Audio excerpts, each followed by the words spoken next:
Halo guys, apa kabar semuanya? Oke, sekarang gue merangkum sebuah anime apa aja gimana ngomongnya. Yang penting kayak gitu ya. Yang berjudul Baki Hama.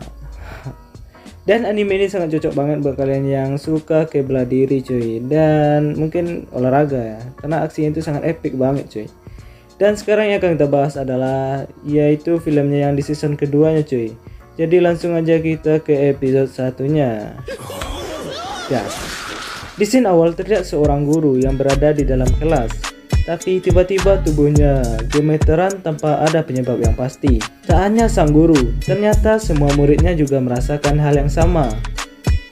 Akan tetapi ternyata ada satu murid yang tidak terpengaruh sama sekali, dan dia bernama Baki. Dan terlihat kalau Baki memiliki banyak bekas luka di tubuhnya, dan luka ini didapat dari turnamen bela diri di bawah tanah. Singkat cerita, Baki dipanggil ke ruang kepala sekolah karena dia telah ditunggu oleh seorang pria yang bernama Mitsubari Takagawa.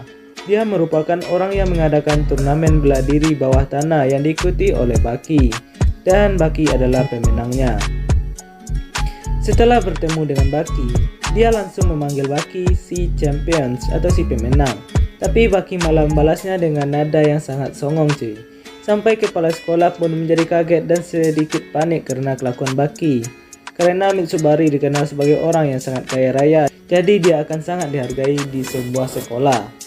Mitsunari pun mulai menjelaskan maksudnya menemui Baki, sampai terjadilah sebuah percakapan yang sangat serius. Lalu scene pindah ke sebuah penjara di Washington, dan terlihat beberapa sipir yang sedang membawa seorang tahanan yang memiliki tubuh sangat besar, dan dia pun diikat sangat erat di bagian tubuhnya. Dan ternyata tahanan ini akan dihukum mati dengan cara digantung, dan dia bernama Mr. Dorian. Bukan Durian ya. Setelah sampai di tempat eksekusi, Dorian berjalan tanpa melakukan perlawanan, jadi kayak pasrah gitu aja cuy. Sampai akhirnya waktu eksekusi pun tiba. Sebelum dieksekusi, sipir menanyakan apa kata-kata terakhir Dorian. Dan dengan tersenyum, Dorian mengatakan kalau dia ingin merasakan kekalahan.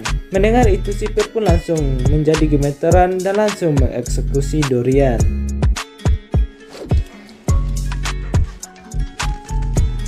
Setelah ditunggu selama 10 menit sesuai peraturan, ketika menggantung seseorang maka dia akan ditunggu selama 10 menit. Setelah 10 menit digantung, Dorian yang sudah tidak bergerak dan lidahnya sudah keluar diturunkan untuk diperiksa oleh seorang dokter apakah dia sudah mati atau belum.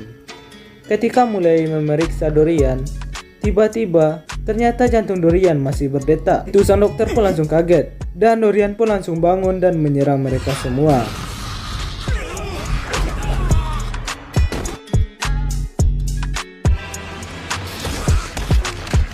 Bahkan Dorian dengan sangat mudah memutuskan tali yang mengikat dirinya dan langsung menghabisi mereka semua.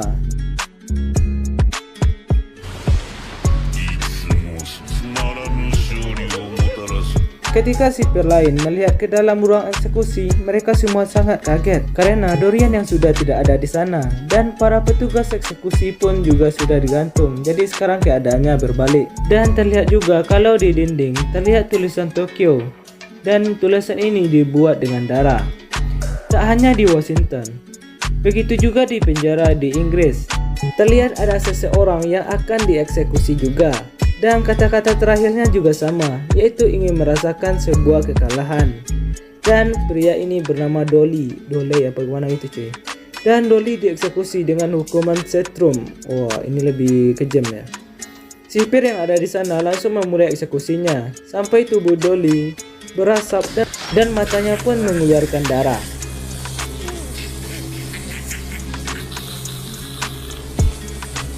Sipir pun menghentikannya dan mencoba untuk mendekati Dole. Dan tiba-tiba Dole terlepas dan sudah berada di belakang mereka dengan sangat cepat. Dan Dole langsung menghajar para penjaga. Bahkan Dole memberi kesempatan kepada kepala sipir untuk menggunakan senjatanya, dan dia akan menyerangnya dengan mata tertutup. Ketika dia menembak, pukulan Dole pun juga langsung menghantam wajahnya sampai dia pun terlempar dan langsung tewas. Jadi sangat kuat sekali ya pukulannya.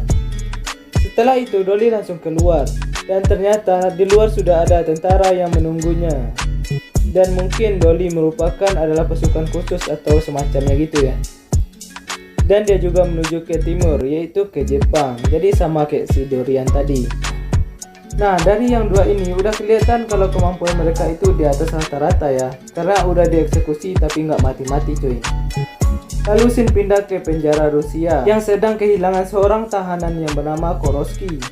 Dan dia kabur tidak dengan cara yang biasa, yaitu memanjat dinding logam yang sangat rata cuy, setinggi 100 meter. Jadi bayang aja lo manjat batang kelapa aja berapa meter itu udah capek cuy. Tapi mereka sepertinya tidak heran, karena Koroski memang memiliki kekuatan fisik yang luar biasa, dan itu mereka pun mengakuinya. Mereka pun langsung mencari Koroski. Di tengah perjalanan mereka melihat seorang yang disebut sebagai pahlawan Rusia sudah tidak bernyawa lagi. Dan itu pun juga pasti ulah si Koroski cuy. Tak hanya itu, dia juga menulis di dinding kalau dia sedang menuju ke timur untuk merasakan kekalahan. Nah udah 3 orang ya, yang sangat berbahaya sedang menuju ke Jepang nih cuy. Dan juga dengan tujuan yang sama. Tak hanya mereka bertiga, masih ada 2 orang tahanan lagi yang memiliki tujuan yang sama. Shin pindah ke dalam sebuah ruangan, di mana di sana terdapat 2 orang pria, di mana yang satunya adalah petugas lapas dan yang satunya lagi adalah pengunjung, semacam itu ya. Petugas pun menyuruh melepaskan semua aksesoris yang ada di tubuhnya, dan itu dilakukan untuk keamanan dirinya. Merasa tidak terima dengan hal itu, si pengunjung pun mengatakan kalau dia tidak perlu melakukan itu semua, dan dia juga merupakan sabuk hitam dari bela diri karate. Mendengar itu, penjaga pun memperlihatkan foto seorang pengunjung yang sebelumnya juga ingin bertemu dengan tahanan ini. Dan tahanan ini bernama Spek. Melihat foto itu, dia pun menjadi kena mental, langsung cuy ketakutan. Karena orang sebelumnya ini, itu mendapat sebuah luka yang sangat parah cuy. Dan itu juga hanya dalam sekali pukulan oleh Spek. Setelah melepaskan semua aksesorisnya, mereka pun langsung masuk ke dalam. Dan penjaga pun mulai mengatakan peraturannya, di mana dia tidak boleh mendekati kaca anti peluru yang menjadi pembatas mereka. Dan dia juga menyuruh untuk melupakan tentang sabuk hitam karatenya, karena pengunjung terakhir itu merupakan pegulat internasional. Jadi kebayang aja cuy, ini udah atlet gitu kan, tapi masih bisa mati dalam sekali pukulan. Ketika sampai di sana, dia sangat kaget sampai celananya pun terlepas. Itu dikarenakan Spek yang tidak ada di dalam sana. Lalu tiba-tiba Spek muncul dari atas dan langsung membunuhnya dengan sangat mudah. Dan Spek pun langsung pergi dari sana sambil mengatakan kalau dia akan pergi ke timur. Akan tetapi tempat itu bukanlah penjara biasa, itu merupakan penjara bawah laut, di mana tidak mungkin orang bisa kabur, karena jika keluar dari kapal tanpa perlengkapan maka tubuhnya bisa hancur cuy, karena tekanan air yang sangat kuat. Tapi itu tidak berpengaruh terhadap Spek yang bisa keluar dengan sangat mudah. Bahkan dia juga membunuh petugas yang ada di daratan dengan sangat mudah cuy.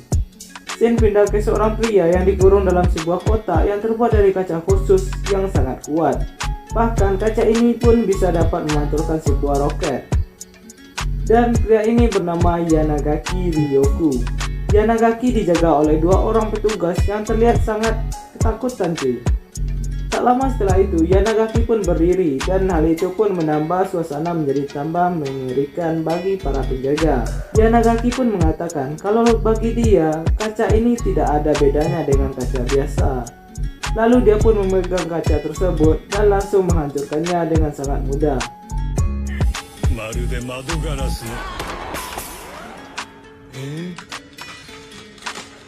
Petugas pun mencoba untuk menembaknya, tapi Yanagaki lebih dahulu menyerangnya. Bahkan salah satu petugas pun dibunuh dengan cara yang unik cuy, dimana dia ditiup dari telinganya sampai isi kepalanya ikut keluar dari telinganya yang satu lagi. Shin kembali ke Baki dan Mitsubari. Ini pun menjelaskan, dimana kalau ada 5 tahanan yang dijatuhi hukuman mati yang tidak saling kenal cuy, dan berhasil kabur dari sebuah penjara super ketat, dan mereka pun juga sama-sama menuju ke Tokyo untuk tujuan yang sama. Mendengar itu, Baki hanya menganggap itu sebagai hal biasa cuy. Mitsubari pun kembali menjelaskan kalau mereka itu adalah orang yang sangat berbahaya, yang dapat membunuh orang tanpa senjata, yang berarti mereka semua itu merupakan seniman bela diri yang sangat hebat. dan tujuan mereka ke Jepang adalah untuk mencari Baki yang mendapat gelar sebagai orang terkuat di Jepang bersambut.